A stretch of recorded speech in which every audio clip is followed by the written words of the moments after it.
Hi, YouTube. Hi, YouTube. Now, I'm recording this at the farm, which means that the sound is going to include nature sounds, which is sometimes planes. Not a nature sound. A plane is not a nature sound? Man-made sound. There it is right there.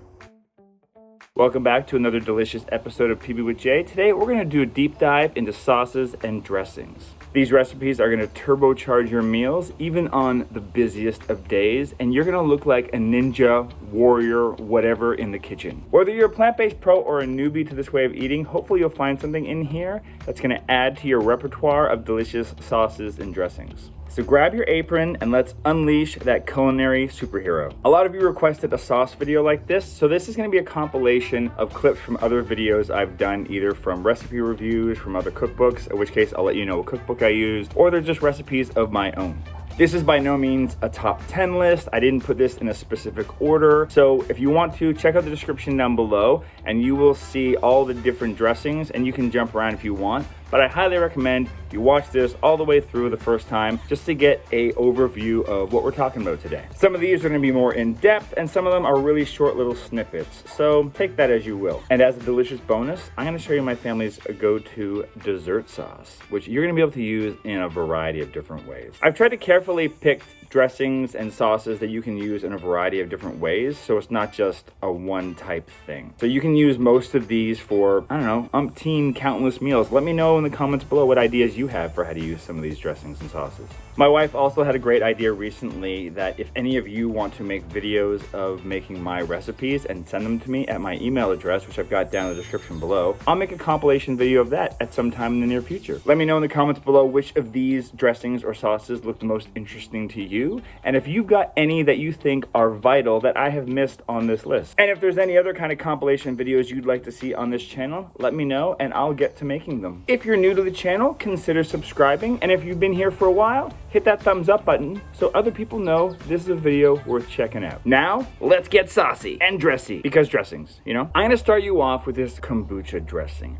Don't worry if you don't have kombucha, because as you'll see, there's ways to swap it out with other things. What I really like about this dressing is not only is it gut friendly, you can use it as a dressing. If you make it a little bit thicker, it works really nice as a marinade for tofu. You can even dip your veggies in it. And what's really cool about this particular video and why I'm starting off with it is because inside of it is a formula for making endless dressings and sauces.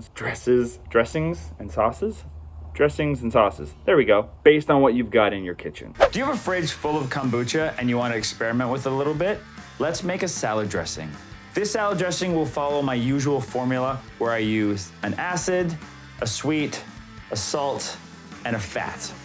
So what we're using here for the acid is our kombucha. I've got about a half a cup in there.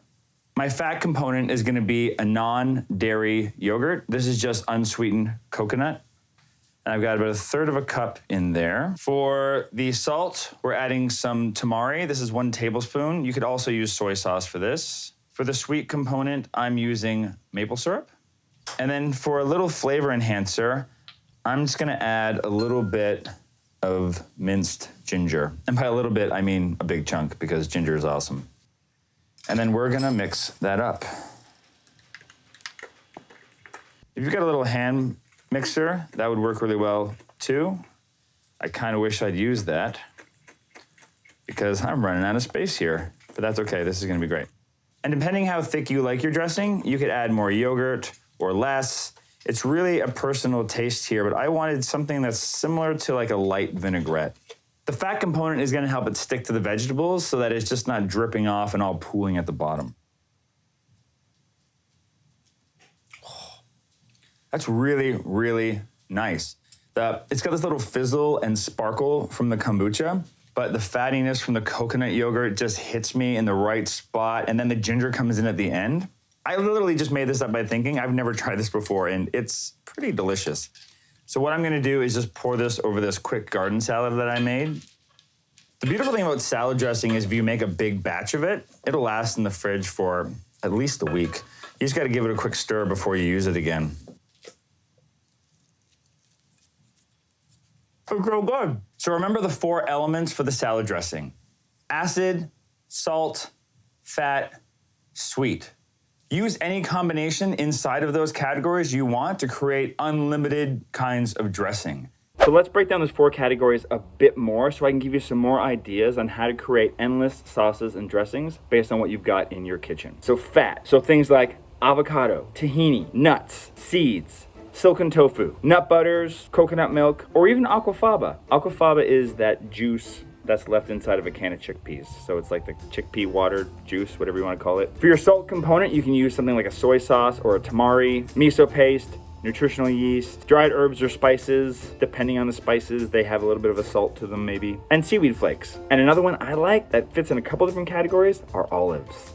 And if you like capers, I don't personally like capers, but maybe you do, you can use capers. For an acid, you could use any fresh citrus, or if you have it in the bottle, that's fine too. So like lime juice, orange juice, lemon, pretty much any vinegar. So rice wine vinegar, balsamic vinegar, apple cider vinegar, white wine vinegar, pomegranate vinegar, and as I mentioned in the video that we just saw, kombucha. And last but not least, we have the sweet category. For this, you could use soaked medjool dates, maple syrup, agave nectar, a balsamic reduction, a fruit puree of some kind, unsweetened applesauce, or fresh fruit juice. The next dressing / sauce on the list is the green goddess dressing. This just doesn't elevate bowls and grace falafels with divine touches of flavor bursting. It empowers you to create stunning meals effortlessly. You can pour this over grains, over Buddha bowls, put it inside of a wrap. You can even use this as a dipping sauce for like plant-based tofu nuggets, or on a burger. It would be great on like a spread on a burger or a sandwich or something like that too. This recipe I discovered when I did my review for How to Be a Plant-Based Warrior Woman. It's a cookbook by Anne and Jane Esselton, so check that out. I got a link in the description below if you want to buy that cookbook and check it out. So keep watching to see how we felt about it. Spoiler alert,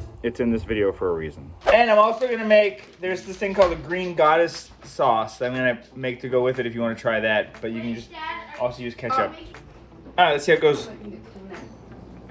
I realize it's loud because there's a dishwasher going on, but I'm gonna try with that green goddess dressing.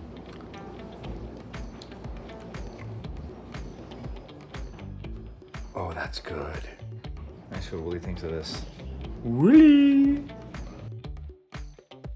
Oh, that's really good. Huh? Yeah, I like that. It's green goddess dressing. It's okay.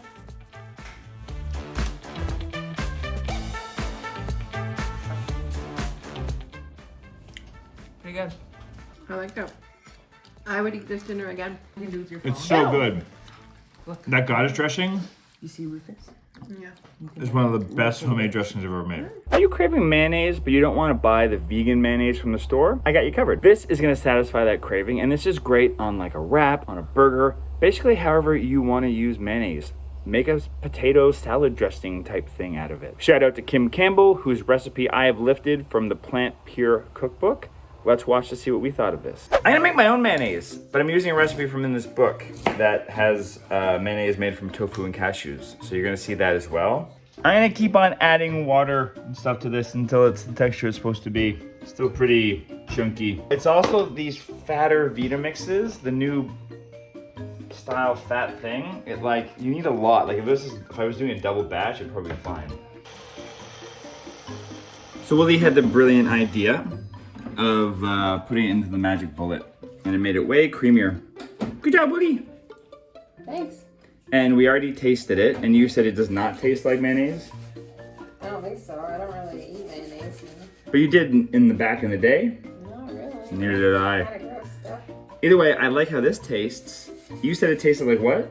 Tofu mustard. Tofu mustard spread it is. So we might have undersold how much we enjoyed this with our meal. One person in the comments of that video made a really good point that if you want to make it tangier and more mayo-like, just add a little bit more vinegar to it of your choosing. Don't let the fact that my wife and I don't actually know what mayo is supposed to taste like distract you. This is a banger of a sauce. When I was a kid, I had food poisoning from having mayonnaise once, and so my brain tricked me into thinking it was poison all the time, so I just have never really eaten mayonnaise as an adult. But this sauce is awesome, so, you know, use it. Do you have any things like that where you had like food poisoning from something and now you just can't eat it no matter what it is? I have a friend that had that with blueberries. Let me know in the comments below if you got a weird food history that triggers you. Be prepared to be amazed by this Go-To Balsamic Dressing. This is your weapon for turning ordinary salads into extraordinary feasts. This is also a really great marinade for roasted vegetables, grilled tofu, and I like to just pour it over my salad before I'm putting it inside of a wrap. This recipe comes courtesy of Plant-Used Carly Bedrug. I'm probably saying her last name wrong. I'm sorry, Carly. Everyone needs a good balsamic dressing. This snippet is short and sweet, so don't blink or you'll miss it. I'm gonna show you how to make this Go-To Balsamic Dressing that's in this book as well, that we're gonna use as the dressing to go on top of this. Behold my epic cheese sauce. This is a staple in our house, and everyone that has made it, that has responded on the channel, has come back to let us know how much they love it and how it's now a staple in their house. What I love about this cheese sauce is that when you first make it, it's great because it is a sauce. Like I said, you can pour it over nachos, use it to make mac and cheese. But if you let it sit in the fridge, it thickens up, so it turns into a beautiful spread that you can use on whatever. Grilled cheese, burgers, throw it into a wrap. And then if you freeze it, you can grate it just like a block of cheese. Let's see how to make it. So now we are gonna make the nacho cheese. We're gonna take an onion and a carrot, saute that on the pan. If it starts to stick, you can throw in a little bit of broth. We're just gonna let that cook for about a minute. A little bit of salt on top. It helps to release juices inside the vegetables. I'm gonna add just a little bit of my broth. So now, I'm gonna throw in the potatoes, and we're gonna let that just cook for about 3 minutes. So this is cooked down to the right amount. And now we're gonna add some vegetable broth, some tamari. You could also use soy sauce here, and some minced garlic. And we are gonna crank this up and get it up to the point where it's at a simmer. And then we're gonna leave it for about 10 to 15 minutes until the carrots and the potatoes are really, really soft.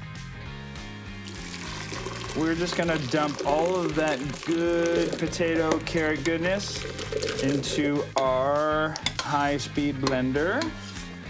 This is where the nerdy magic happens. Some tahini, we have lemon juice, paprika, and garlic powder. And last but not least, nutritional yeast. This is the key to making it nice and cheesy.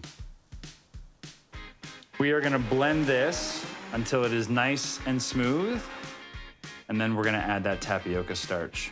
This is the stuff that's gonna make it really, really get thick and bind like a cheese.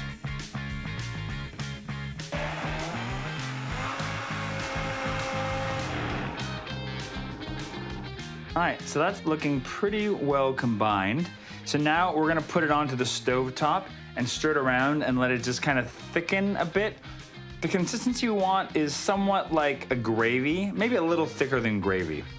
That takes about 10 minutes, and then while we're doing that, we're gonna start to assemble our nachos. Do you love pesto? I got you covered. A lot of people just think of pesto and pasta, but you can use pesto in so many different things. It's great as a dressing for salads, mixing it up with vegetables and tofu inside of a bowl. It's great inside of a wrap. You can use it as a spread for a burger or a sandwich. There's really no shortage of ways to use pesto. You can even throw a couple spoonfuls into soup and just swirl it around for some magical goodness. This is another recipe of mine, and you know what the best part is? You can make this in less than 5 minutes. You're welcome. So tonight for dinner, I'm gonna make one of our family's all-time classic favorite dishes that comes together in like 20 minutes max. That's if you have beans that are pre-cooked, although you don't even need beans.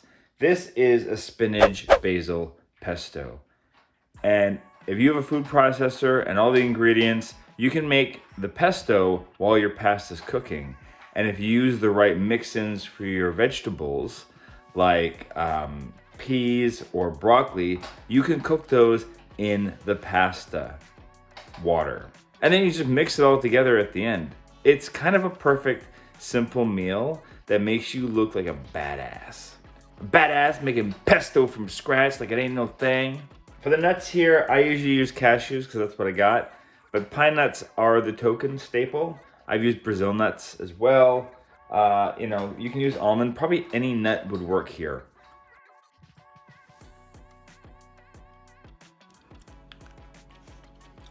It's really good. garlicky.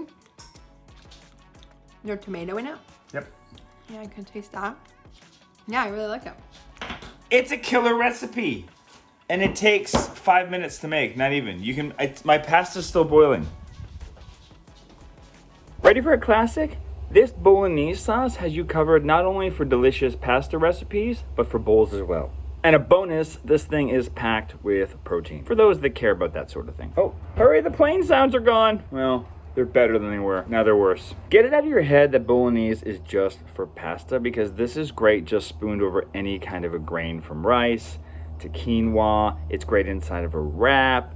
Drizzle it over top of like a burger if you want to. Also, this is great for stuffed peppers.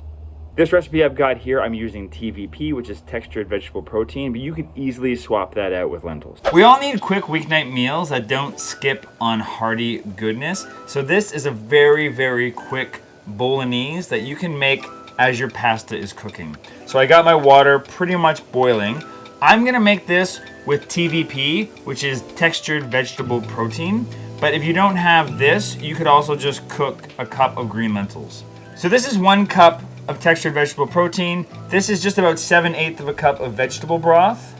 This is gonna take about 5 or 10 minutes just to soak up, and it'll expand. So we're just gonna leave this off to the side while we're doing everything else. And by the time this is ready to toss in, it'll be good to go. So we're gonna put in about the equivalent of 1 onion in here. And then we're gonna add about 3 cloves worth of garlic. And we're just gonna water saute this for a few minutes. I don't love to use oil for cooking. Put a little salt on there, and the salt will help to open up the onion as well, and it'll help it to cook. So as you can see, this is starting to brown a little bit on the pan, and that's okay because it's flavor. You don't want it to burn, but little charred bits of brown on onions and garlic is good. It's flavor. So I'm just gonna deglaze it with just a little bit of vegetable broth. We're gonna add a diced pepper and a shredded carrot, and we're gonna let that continue to cook. We'll just bring that heat down low so that we don't want these things to burn. But if you add a little bit of salt to this, again, you don't need oil. It's gonna help it cook on its own. And so this water for the pasta is boiling too. So I'm just using 1 package of brown rice pasta. You can use whole wheat pasta, whatever you want. Cook it according to your package directions. This says 7 minutes.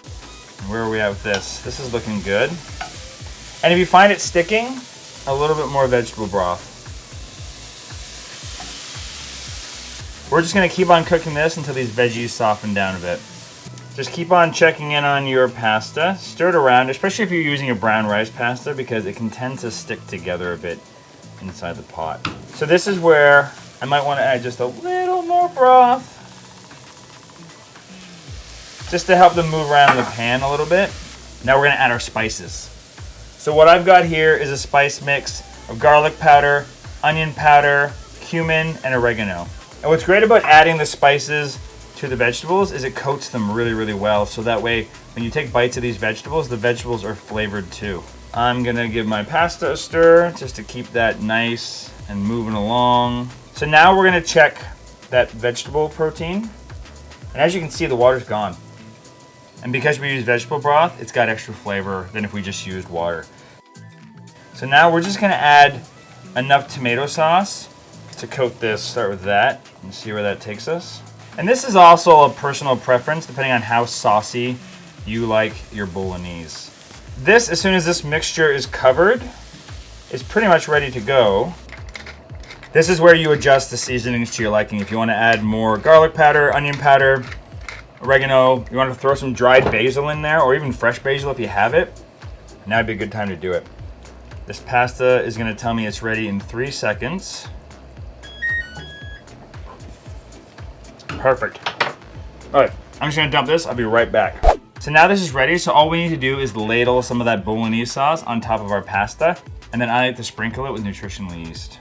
This gives it a nice cheesy flavor. That is easily one of my favorite 20-minute meals that I can make on any weeknight. Makes little Jeremy so happy. It's mostly texture and then how you flavor it. So, you know, don't screw up the flavor part and your aces. If you want something with more of an Asian bent that's not too rich or thick, I have a delicious Ponzu Sauce recipe for you. This is perfect for salads and bowls, but it's also really, really great in stir fries. It's also really, really great as a dipping sauce for cold rolls or spring rolls. I got this out of the Spring 2023 Forks Over Knives magazine. The big difference for me here is I don't think I've ever made or had a Ponzu sauce. So that'd be fun. So for this Ponzu sauce, I do not have date molasses. So I'm gonna use maple syrup. Go Canada. Ponzu! How's dinner? Annie? With a mommy? Good. Tasty Asian style bowl. Annie? Over here. How is it?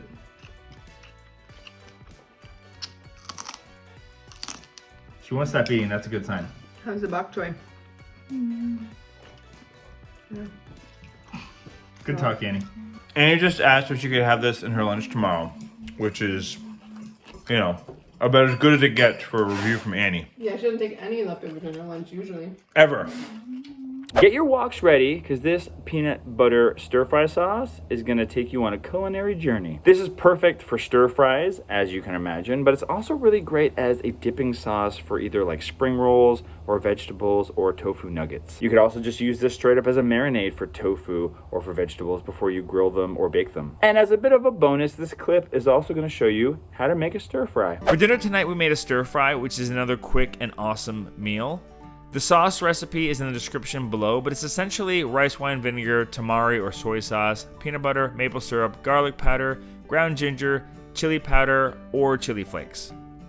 My wife cut up a bunch of veggies. This looks like bok choy, carrots, broccoli, mushrooms, cabbage, and snow peas. Do we have enough veggies for our stir fry? Oh my gosh, I'm trying to clean up.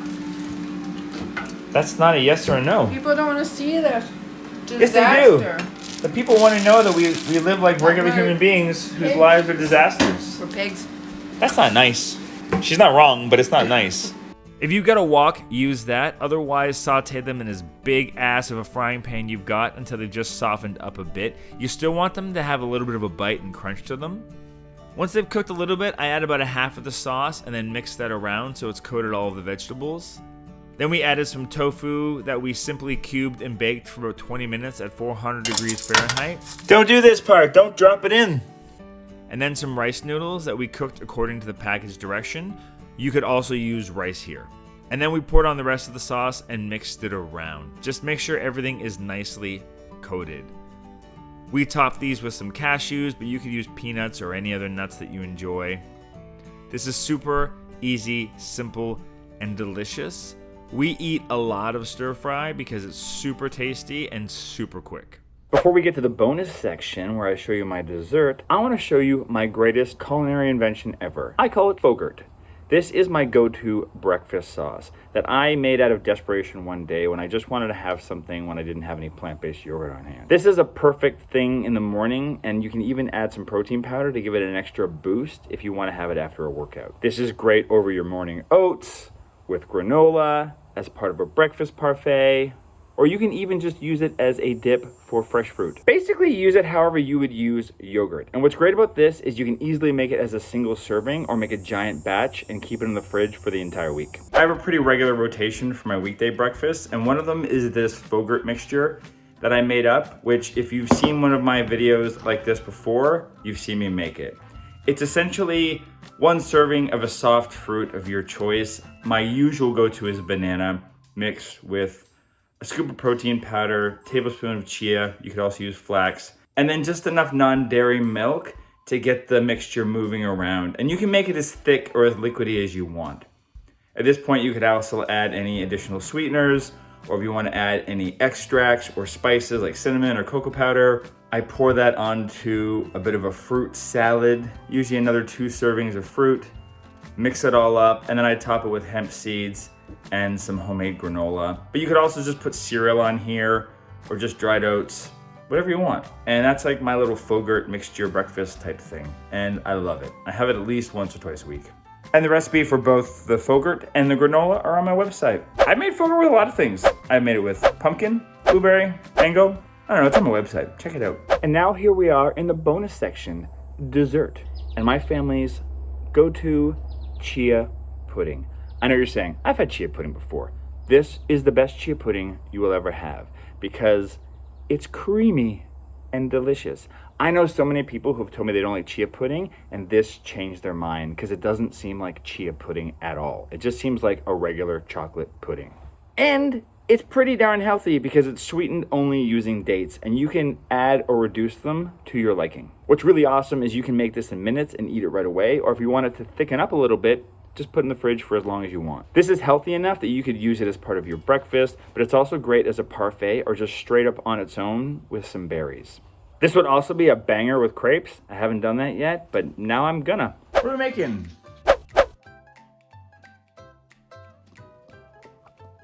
Okay.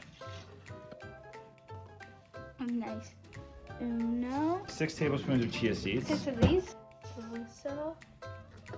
Ooh, that was up. But what makes this one special and different than most chia puddings? It's blended.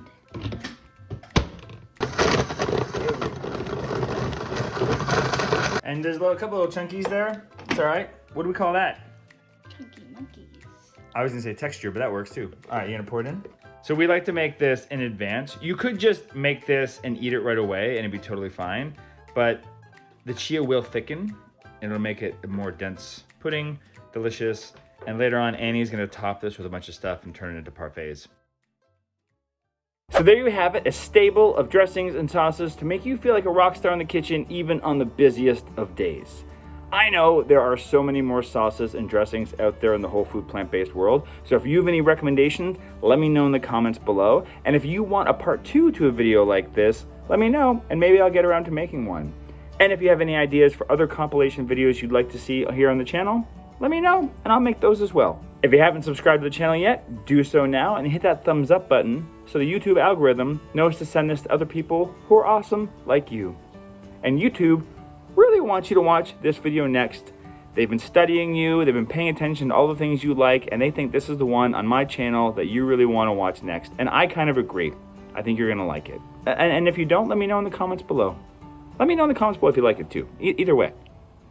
Thanks.